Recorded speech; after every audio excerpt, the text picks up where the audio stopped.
Welcome back to Red Glasses Talks. Our focus is beating loneliness and isolation. And last time we talked about and tried to deal with the question, why are men isolated?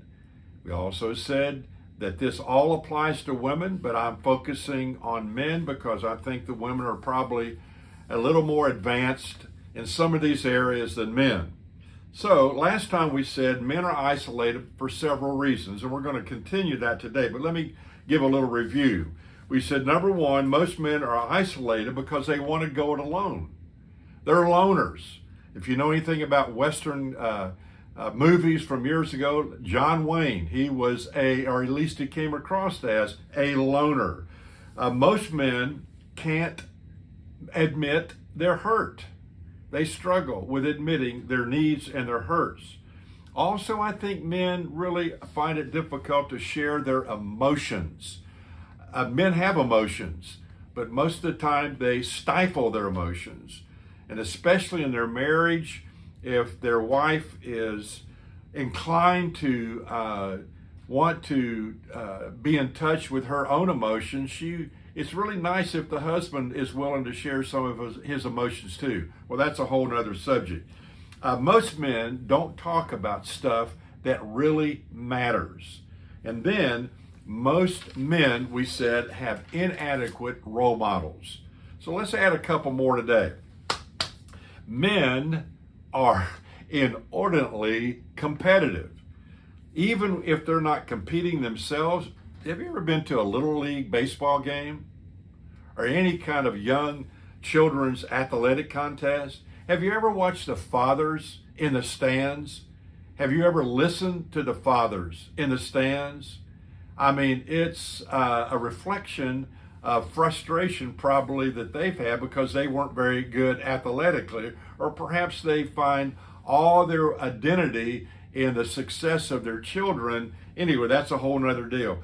In other words, men feel we got to win, whether it's in business, a sporting event, if it's in an argument, a conversation, whatever it is, I got to win. If I don't win, I'm less than important, worth something, et cetera, et cetera, et cetera. I remember years ago when I was working with students, a young boy who was a really good tennis player, he was in middle school, asked me to play tennis. Well, I'm not a big tennis player. I mean, I think I'm good, but I'm really not very good at all. So I think we started playing around 4:30 in the afternoon at this particular club. I'm supposed to be home for dinner around 6:30. Well, it's 7 o'clock and I'm still playing. Well, I get home and as I sit down for dinner, my wife said, he was beating you, wasn't he? And you weren't going to leave until you won a game. I said, how do you know? She said, because I know you. You are a competitive person. But anyway, so men see other men as competitors. And so often, again, it's very difficult for them to be open, to be real, and share some deeper thoughts, questions, etc. You don't share weakness with the competition is kind of the idea here. I think another reason men find it difficult to get out of isolation is they find it difficult to ask for help. Asking for help. For example, I remember years ago, I was coming back from Colorado, headed back to Dallas and to Shreveport where I lived at that time. I get to the Raton Pass outside of Colorado Springs, and I remember there was a fork in the road. And one fork goes to Dallas, one fork goes to I don't know where. I took the wrong fork. Not only that, I had an abscessed tooth. My head was about to blow up. So my wife kept saying, I'm not sure if we're on the right road. I said, oh no, we're good, we're good, we're good. Finally, I stop and ask for directions. Mr. Smart Guy here, Mr. Humble. The guy said, well, you took the wrong road. You got to turn around and go 90 miles back and take the other fork in the road. Well, we are really smart, aren't we? So a number of years ago, when I lived in Houston, Texas, I worked with the Houston Astros. And I remember one afternoon after I got through meeting with about 9 or 10 of the guys in a little study we had. One of the players stayed behind. He said, "John, would you come in early tomorrow and meet with me?" I said, "Sure." So I go in the next afternoon, and he comes in. He's got this white chalky look about his face. He's got his practice uniform on, but he hadn't even been outside yet and on the field to warm up. He sits down and he tells me a story. He said, "John," he said, and this guy, by the way, is supposed to be the big next sensation for the Houston Astros. He was a catcher. He said, "When I was a young boy playing ball in high school, I came home, for example, one afternoon after a game and we won, and my dad's sitting in his easy chair drinking a beer. I walk in, he said, 'Well, boy, how'd you do?' I said, 'Well, Dad, we won the game.' And he said, 'I went 4 for 5. I had a home run.' And he said, 'It was a great game.' He said, 'Boy, why didn't you go 5 for 5? I could never please my father. I always was, in a sense, uptight inside because I never knew what he was going to say or what he was going to ask me or how he was going to challenge me. I never could live up to his expectations.' In a few moments in that conversation with that young player, 25 years old, he had a nervous breakdown. I ran and got the manager for the team. He came, saw the young man, called 911.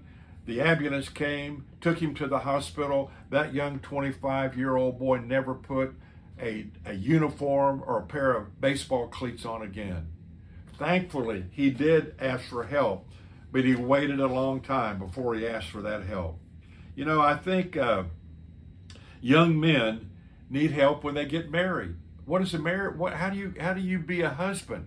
How do you be a father? I'm working with some men right now. They are waiting for their wives to have their first child. How do you learn to be a daddy? We don't ask for directions in almost anything. We want to be able to figure it out ourselves. Not wise. 3 critical words to becoming a whole man or a whole woman or a whole person. I need help.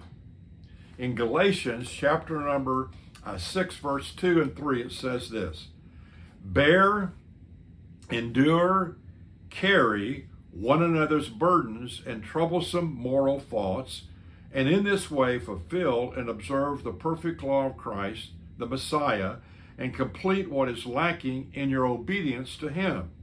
Or if any person thinks himself to be somebody too important to condescend to shoulder another's burden or load, when he is a nobody of superiority except in his own estimation, he deceives and deludes and cheats himself." So what this is saying is we need to be willing to let other people in on what we're going through, where we need help and direction in our lives. Not only do we receive help, but also we are honoring that person by esteeming them highly enough that we're willing to say, "I need your help." It means a lot to them to know that they can help you and that you look at them as someone, as a resource that can be their deep friend. So, a sign of true maturity and growing is this: I am willing to ask for help. How about you?